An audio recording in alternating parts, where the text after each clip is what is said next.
You can see these two dots or dimples there.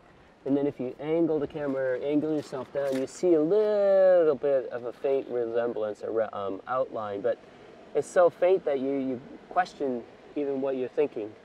It takes you a day or two to sort of see what you're looking at, and then it'll start to pop out. So I have two eyes here. But again, those two dots are pretty telltale where they were pecked.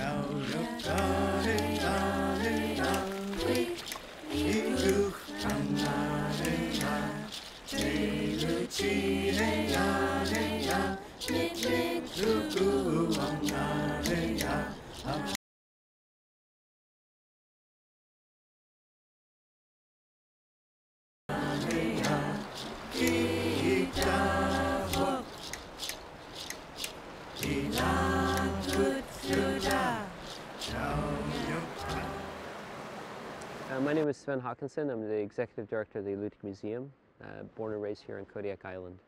And we're at the southern end of Kodiak at Cape Alitak. We're working on a project that's been documenting and trying to record petroglyphs that have been made anywhere from 1,500 years to 250 years ago.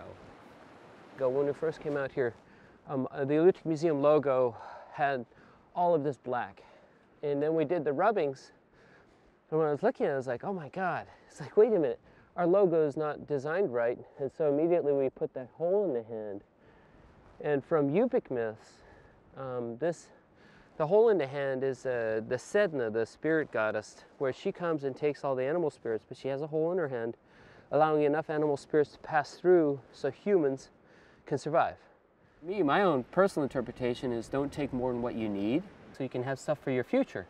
And then you've got the thumb, and then the four fingers, and then the hole, that centerpiece there, going down with the elbow, neck. You get the mouth, nose, eyes.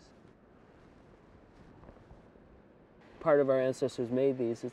It's something that, I don't know, I mean, it's like when you see them, you're like, wow, this is really cool, because it goes thousands of years that you have this artwork surviving.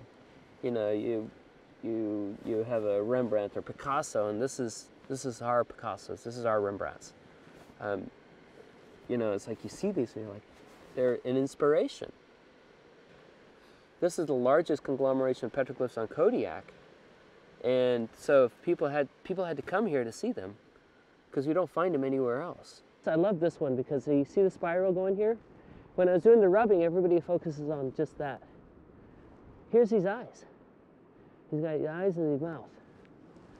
It's a different petroglyph. That's the only one of its kind. There's another spiral over here, but this one here is the only one that shows that spiral, and then he's got his eyes up there. It has nothing to do with these two up here.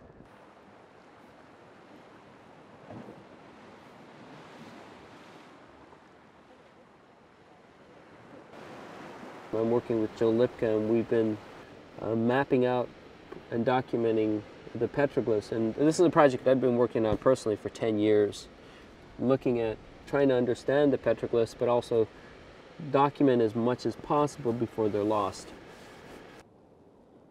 I'm making it so that somebody else could come back here and figure out what we were looking at in the same locations, getting the slope on the page.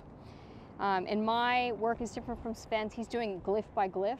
I'm trying to find points of reference. Then we'll come back and we'll actually do measurements on this slope. These have been inspiring a lot of Alutiiq artists and non-native artists in Kodiak. You know, these are some of the things that unify all of us as people, because it's art across the ages and across generations and people. This is, as you can see, exposed to the ocean. You've got barnacles, you've got kelp growing on them.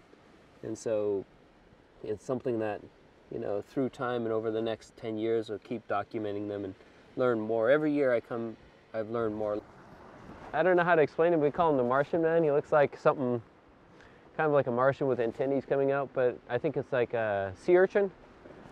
But this guy here is really fun because he's got 3 antennae and then coming down with stuff here. And then inside he's got, what, 2, 4, 6, 7 dots. It's all up to interpretation. is I wanted to just get a really good idea of what was on this rock face here and this one here. Or last year I was here with Mitch Semyonov and Nadia Chakinsky, and we found 113 new petroglyphs that no one had ever documented before on another beach over on the other side.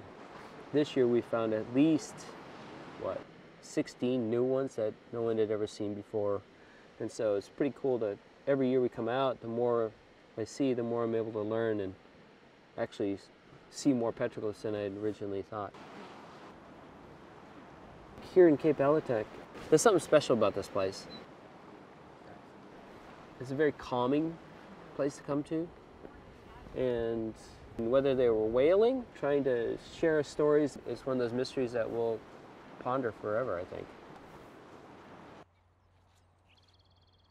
You might see something and then it's gone, you know, like what was here, or is it natural? That's the other frustrating part too, is a lot of times you look at something, you're like, oh, and then you come back and you're like, what was I thinking?